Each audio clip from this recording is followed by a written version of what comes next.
Hi, I'm Mike Ryan. I'm the Executive Director of the Board of Elections in the City of New York. We are so grateful for your participation in this video about voting area equipment and table setup. This job is a critical part of preparing for Election Day. With your hard work and careful attention to the floor plan, each and every voter in our great city will be able to fully participate in our elections. With your careful attention to these details, we can ensure that all voters are able to cast their votes at a poll site in an environment that is safe, dignified, and convenient. Thank you for your service to the people of the City of New York. We cannot do it without you.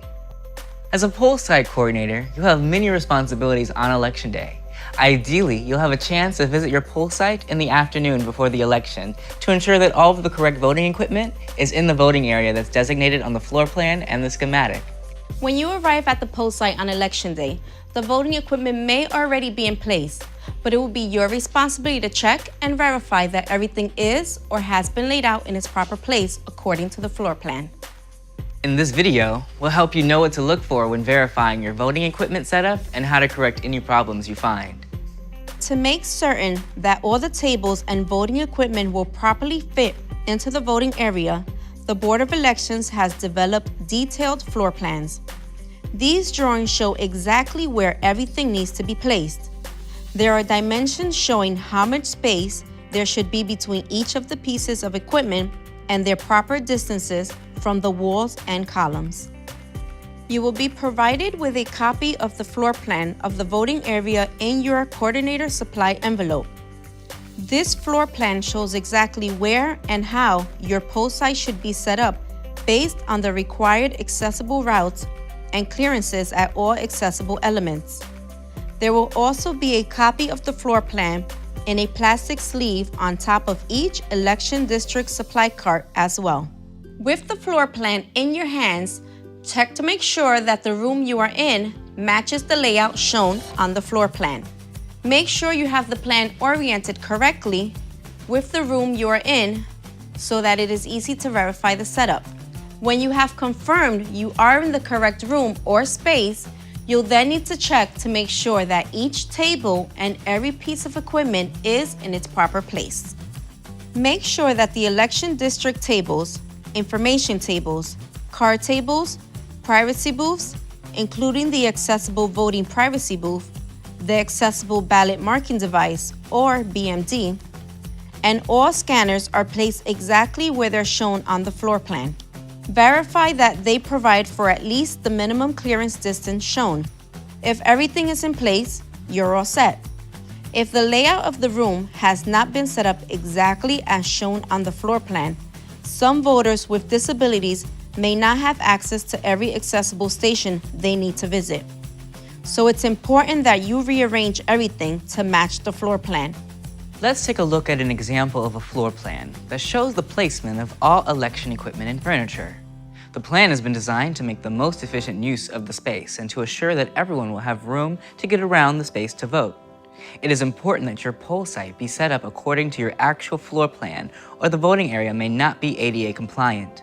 If there are any problems with your floor plan or unexpected restrictions on setting up your poll site, please call your Board of Elections office.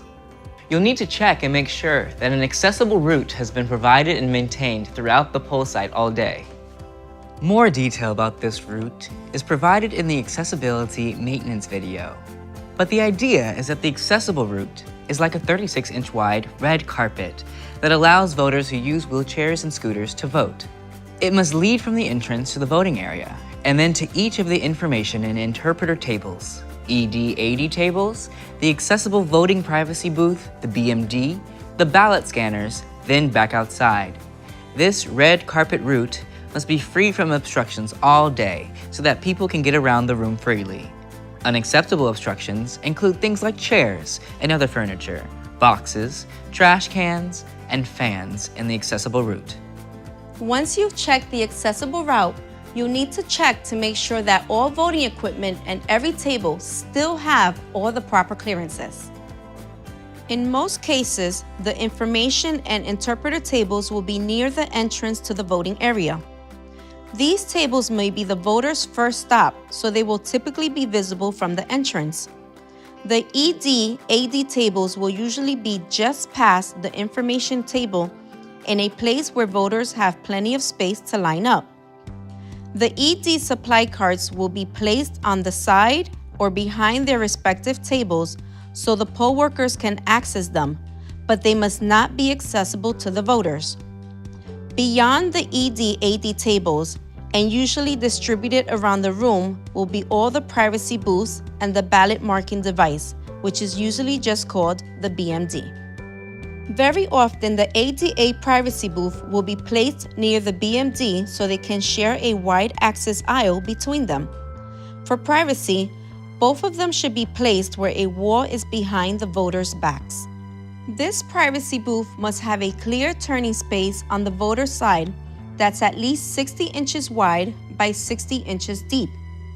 That space must connect to a 60-inch wide accessible route on one side in order to ensure that voters using large power wheelchairs and scooters will have easy access.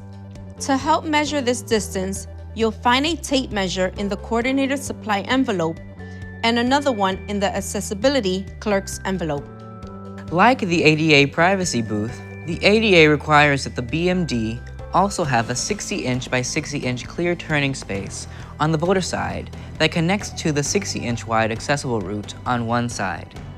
Again, use the tape measure that's provided to check these dimensions. If there is a heater along the bottom of the wall or any other object that blocks direct access to the wall, make sure to measure the minimum 60 by 60-inch clear turning space from the edge of the obstructing object and not from the wall above. This 60-inch by 60-inch space should be measured from the edges of the outstretched open doors of the BMD, not from the edge of the machine. The BMD itself will have to be plugged into the extension cord wheel found inside the BMD cabinet. The cord and plug will be run through the hole in the bottom of the cabinet before you close and lock its back door. Then plug the extension cord into a working outlet. When routing the power cord, try to keep it away from the turning space and the 16-inch wide accessible route. If voters might ever walk across the power cord, you'll need to make sure it's taped down or covered by a mat.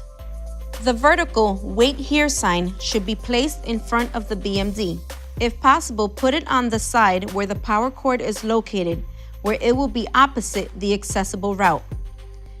And wherever you put it, make sure that it doesn't obstruct the accessible route or the clear turning space at the machine. You'll need to check the placement of the scanners. The back of each scanner must be placed close enough to a wall that no one can get behind it. This will keep anyone from tripping over the power cable or accidentally unplugging the unit.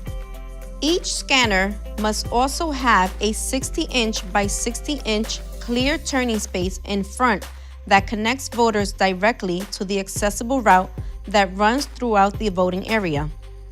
Where the scanners are placed close together, these turning spaces can overlap each other. And finally, a "Wait Here" sign should be placed about 5 feet in front of the scanners. Once again, use your tape measure to check all of these distances to make sure that nothing blocks the accessible route or turning spaces.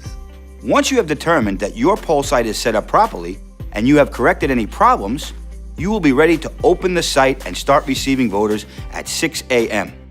It is your hard work and attention to these details that will make your poll site safe and convenient for each and every voter. Thank you for your time and attention, and we'll see you at the polls.